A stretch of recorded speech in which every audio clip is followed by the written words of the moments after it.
It's hard to believe, but actually think about it. Nat Turner was a a vigilante, because to go back against the oppressor, that's what it was.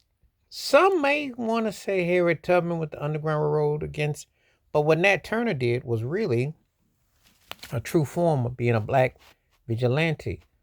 Um, I say this in light of how people get it misconstrued, but it was actually on the surface that it was a reality for him. When oppression is illegalized and people are unfairly sought, how do you protect yourself and your community?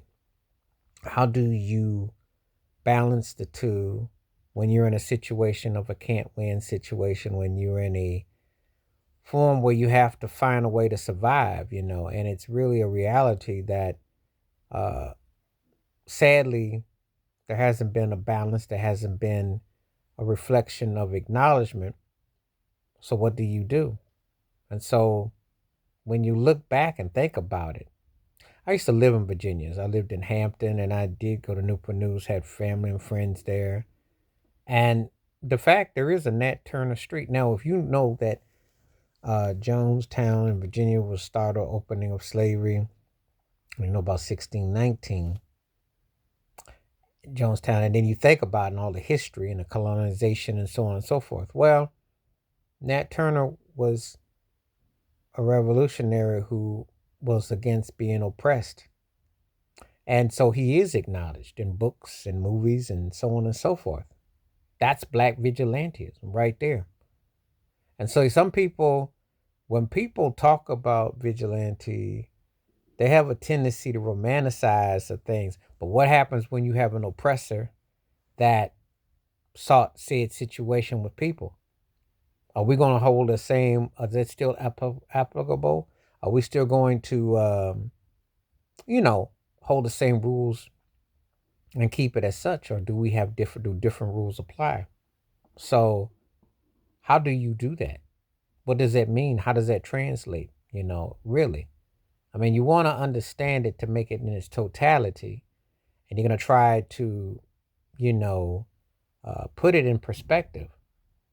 But he was uh, what we call a black vigilante. He stood on code. He stood on business. He was really about uh, bringing that balance by any means necessary. And what Malcolm X would say, actually about 130 some years later.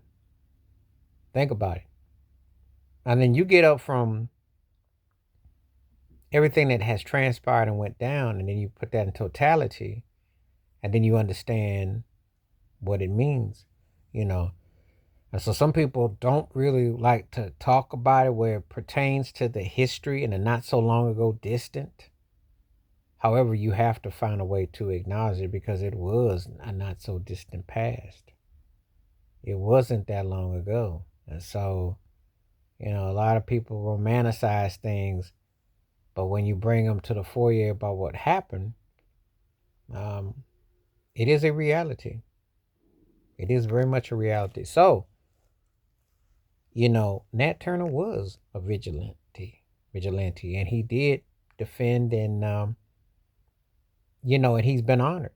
So understand that when you're talking about history and implications, that is something to definitely circle and get behind. But tell me what you think. Please like, subscribe, welcome thoughts, comments, and I do respond. Thank you. Wash your hands. Keep your mind clear. Watch out for another shit if you like, and hit that membership, because when you do, requests like this I bring forth. Stay safe, stay blessed, stay woke, stay free, stay true. I'm out one time. Peace.